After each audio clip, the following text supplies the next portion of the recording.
Hello বন্ধুরা, Arpita daily লাইফস্টাইলের নতুন একটা ভিডিওতে তোমাদেরকে অনেক অনেক স্বাগত। এখন আমি চলে এসেছি রান্নাঘরে। দুপুরে রান্না করব। আর আজকে রান্না হবে পাবদা মাছ আর ডাল। সকালবেলায় অনেক দিন পরেই পাবদা মাছ পেলাম। পাবদা মাছগুলো কাটতে গিয়ে দেখলাম বেশ অনেকটাই বড় বড়, সেই জন্য মাঝখান থেকে দুটো করে নিয়েছি। আমি আর আমার হাজব্যান্ড দুজনে পাবদা মাছ খেতে ভীষণ ভালোবাসি। আর তোষার জন্যও খুবই সুবিধা খাওয়ানোটা, কারণ পাবদা মাছে কাঁটা বেছে খাওয়াতে খুবই সুবিধা হয়। সোনাকে মাছ খাওয়ানোর সময় আমি শুধু এটাই ভাবি, নিজেই কাঁটা বেছে খেতে পারি না, আবার ওকে কিভাবে খাওয়াবো। আর আমি আজকে পাবদা মাছটা কিন্তু রান্না করেছি সর্ষে পোস্ত দিয়ে। সর্ষে পোস্ত ছাড়া অন্য কোনোভাবে পাবদা মাছ রান্না করা যায় কি না আমার অবশ্য সেটা জানাও নেই। আমরা যখন খেতে বসেছি তখন হাজব্যান্ডের এক কলিগ ফোন করেছে, সে তার ওয়াইফকে নিয়ে এসছে একটু ঘুরতে যাবে, বলছে তাড়াতাড়ি রেডি হয়ে তোমরা উপরে চলে আসো। আমার অবশ্য একটু যেতে ইচ্ছা করছিল না, কিন্তু কি আর করা যাবে, এত করে বলছে যেতে তো হবে। আমরাও রেডি হয়ে চলে এসেছি। আর হাঁটতে হাঁটতে যে ভিউ পয়েন্ট পর্যন্ত চলে আসবো এটা আমি ভাবতে পারিনি। দেখো, এটা হচ্ছে ভিউ পয়েন্ট বা লাভার্স পয়েন্ট। অবশ্য কেউ কেউ এটাকে সুইসাইড পয়েন্টও বলে থাকে।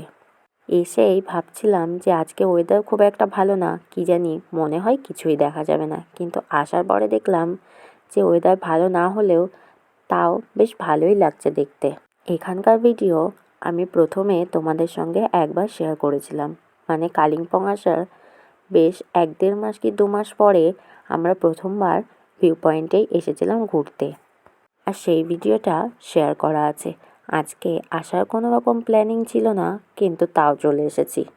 তবে 2-3 দিন পরে আমাদেরকে আবার এই ভিউ পয়েন্ট বা লাভার্স পয়েন্টে ঘুরতে আসতে হবে, কারণ বাড়ি থেকে হাজব্যান্ডের এক দাদা আসছে বেড়াতে তার ফ্যামিলি নিয়ে।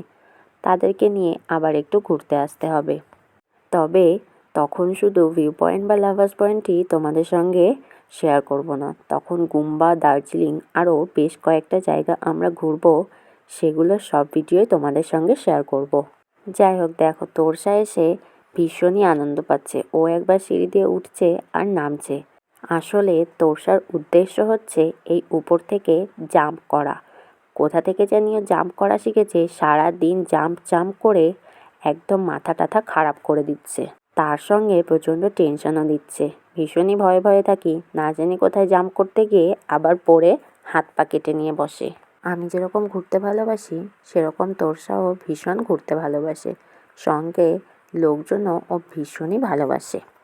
আর এখানে খুব একটা খেলার সাথী পায় না, সেই জন্য ও একা একা খেলাতেই অভ্যস্ত। যা একটু খেলার সাথী পায় মানে বড়রা ওর সঙ্গে যা একটু খেলে তাই। তোমরা নিশ্চয়ই ভাবছো আমি এটা কী করছি। তোরসার ওই আঙ্কেলটা একটা চকলেট কিনে দিয়েছে, সেটা এখন ওকে খুলে দিচ্ছি। বলেছিলাম বাড়িতে গিয়ে খাস, জামা কাপড় নোংরা করবি, কিন্তু ও কিছুতেই আমার কোনো কথাই শুনলো না। যাই হোক, ভিডিওটা এখানেই শেষ করছি। ভালো লাগলে অবশ্যই লাইক, কমেন্ট, শেয়ার করো।